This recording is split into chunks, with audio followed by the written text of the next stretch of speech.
We don't know anything. This is how the Kremlin reacted to reports that Ukrainian President Vladimir Zelensky requested a telephone conversation with Vladimir Putin. According to the spokesman of the Russian leader Dmitry Peskov, they have not seen any such request from Kiev in recent days. At the same time, Peskov noted that Putin, I quote, always has something to say in terms of easing of tension and preventing a potential war. He also emphasized that Russia considers it especially important to take care of the interests of Russian-speaking residents of Donbass.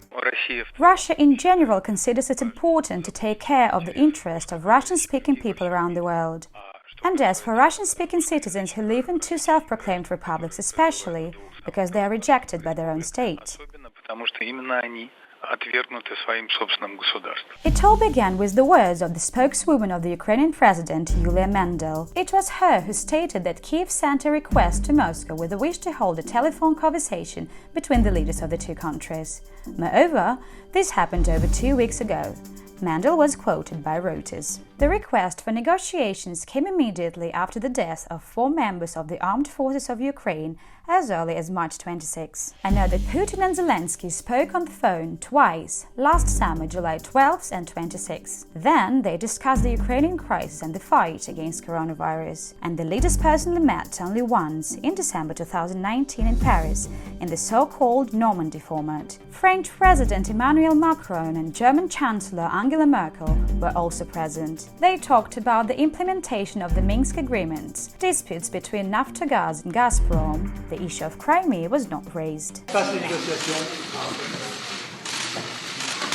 In July last year, a comprehensive ceasefire regime entered into force in the Donbass. However, in February, the situation worsened. The DPR said that Ukrainian security forces fired mortars at Golovka and the outskirts of Donetsk.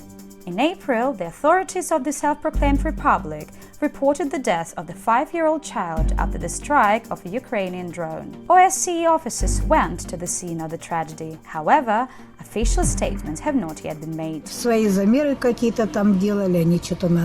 They did their measurements, talked in English, shook hands and went away.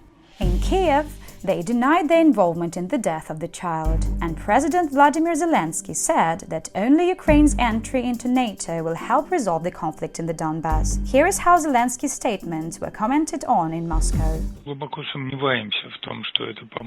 We deeply doubt that this will somehow help Ukraine cope with its internal problem.